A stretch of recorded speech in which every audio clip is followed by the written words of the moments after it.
Stay calm, mortal. I understand your panic, but you're safe for the moment. Oh, or is it me? If you don't mind me asking, what do I look like to you? Ah, I see. That's not too surprising. You see, I'm death. Yes, I know I look different from what mortals often depict me as. The skeleton with the scythe and so on. The truth is, I look different to everyone. My appearance is based on how you'll die, or, in your case, how you're currently dying. You're disoriented right now, but you'll soon remember your accident. I'm afraid that the gun you were inspecting was, in fact, loaded. Your friend wasn't as careful as he let on. It's not what you mortals would consider a good death, but it seems that it's yours. Death comes to everyone eventually, so I don't see the point in worrying too much about how exactly it came about. Technically, you're not dead quite yet. You're in your last moments. I've stopped time so we can talk. I don't do this for every mortal that dies, but sometimes one catches my interest. Usually people who've done a lot with their life. It's interesting to see what people like that do when they realize that it's all over. Especially the ones that hurt a lot of people in pursuit of wealth and power. With all their possessions gone, all that's left is guilt and regret. Ah, but I might be confusing you. I know you haven't hurt a great many people. Nor have you done quite a lot with your life, if only because it was so short. There's a different reason that I'm interested in you. I'm afraid I'm in a bit of an awkward position there. I'm not really supposed to talk to mortals about this type of thing. It's forces business. Oh, my apologies. When I say forces, I mean the forces of the universe. Embodiments of the forces that drive all of reality. I am, of course, death. I have a counterpart named life, and there are many others. Chaos, light, heat, and so on. At any rate, it's been agreed not to speak of this to mortals. I apologize for the inconvenience. But, I think I can say this much. We think there's something unusual about your soul. Something that might be important for a lot of reasons. Souls are my purview, so I'm here to find out if that's actually the case. Ideally, I'd like to proceed with your permission. You're not actually under my jurisdiction yet, so I can't rightfully force anything on you. But the soul experiences serious stress upon death, and if your soul gets damaged, it might be too late for me to do my tests. Ah, I was afraid of that. You want to make a deal then? You mortals always do. I'm not usually at liberty to make deals. Everyone wants to be an exception to death, but I can't disrupt your soul's journey just because you ask. There are plenty of things that can go wrong when someone dies, but doesn't actually die. But I did come here with the intent to offer you something.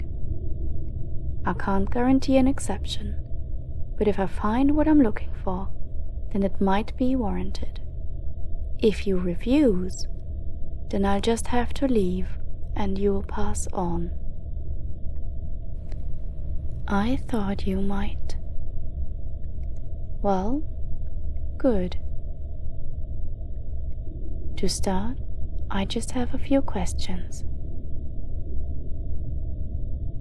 First, just to clarify some things. Your name? Okay, good. Age? Occupation? Actually, forget that. I don't know why they put that here. Now, here come the real questions. Have you ever experienced a serious case of déjà vu? As in, you were so certain you'd seen something before, it bothered you for days?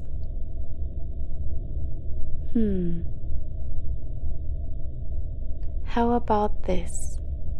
Did you ever find yourself staring at something for several minutes just to discover that it wasn't really there? Could you elaborate? I see. And without thinking about it for very long, about how many grains of sand would you estimate exist in all the world's beaches? That's interesting.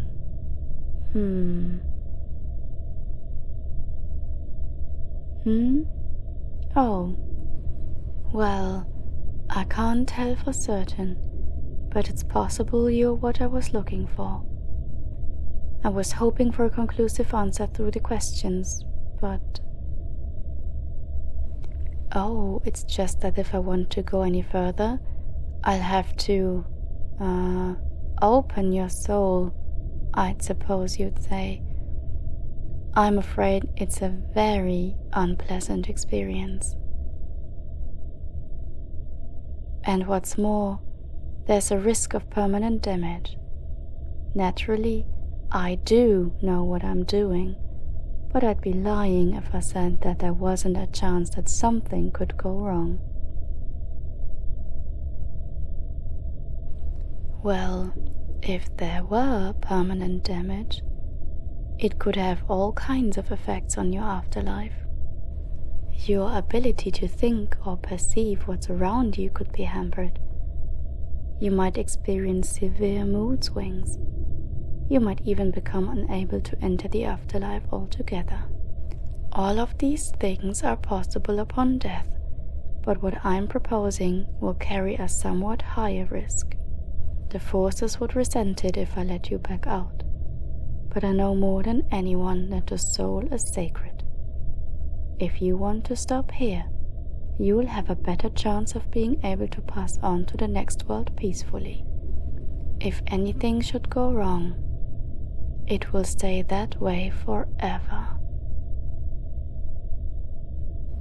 You can risk it if you'd prefer.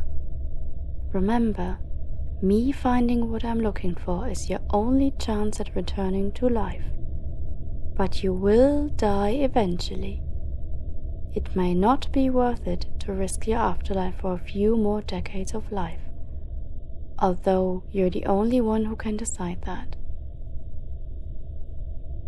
I realize how difficult this must be. I witness people at the end of their lives every day. It's the hardest thing a person can endure, and setting this choice in front of you makes it harder for you than most. There is absolutely no rush. You have literally all the time in the world to process this. Me? I'm the wrong person to ask. I was never mortal, so I don't really know what it's like to be alive. I suppose, because I see people continue on after death, I don't particularly value life.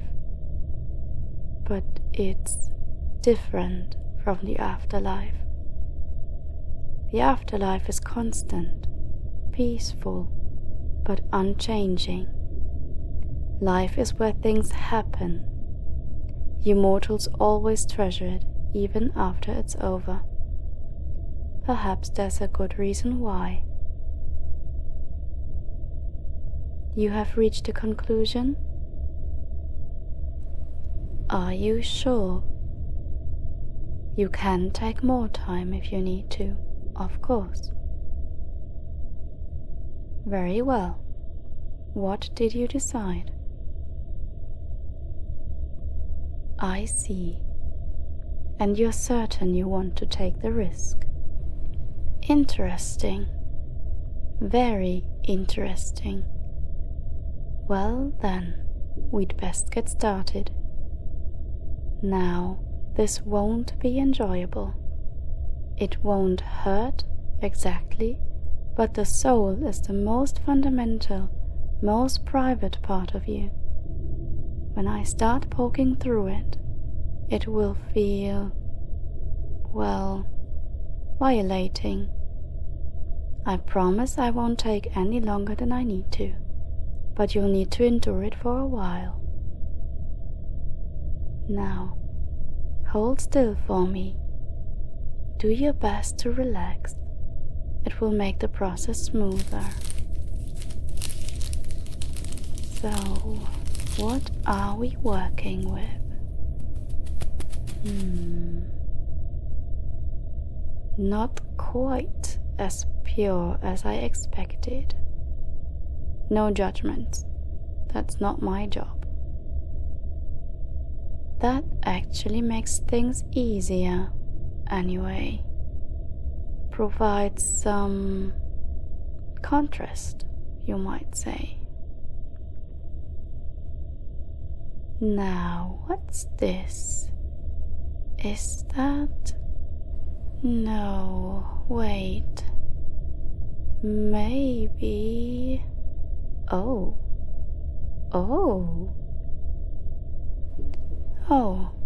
my apologies. That's getting a little deeper than I need to. We don't need to pry that open. Ah, here we go. Your spirit cord. Everything runs through here. I can find out quite a lot without having to peer more deeply.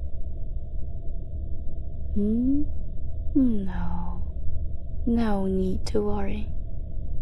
I think we can safely rule out the worst possible side effects.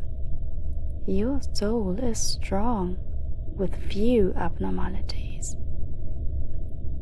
Although, I suppose you're hoping for abnormalities. At least one specific kind. Oh, now that's... Yes. I think that's it. I'm going to trim a piece off for study. Don't worry. It's more of a growth than a vital part of you. You won't miss it. Now I can close you up. Well, this is good news for you. I did indeed find what I was looking for. Yes, this little thing is what all that fuss was about. Funny, isn't it? Well, I did tell you I couldn't talk much about it, but to tell you the truth, I don't know exactly what it is. None of the forces do, which is what caught our interest. But now that I'm looking right at it, could it possibly... No, surely not. I'm afraid I might need to temporarily alter the deal. I need to speak to the rest of the forces about this. This might be something unprecedented. I hope I'll be able to fulfill my promise and return you to life.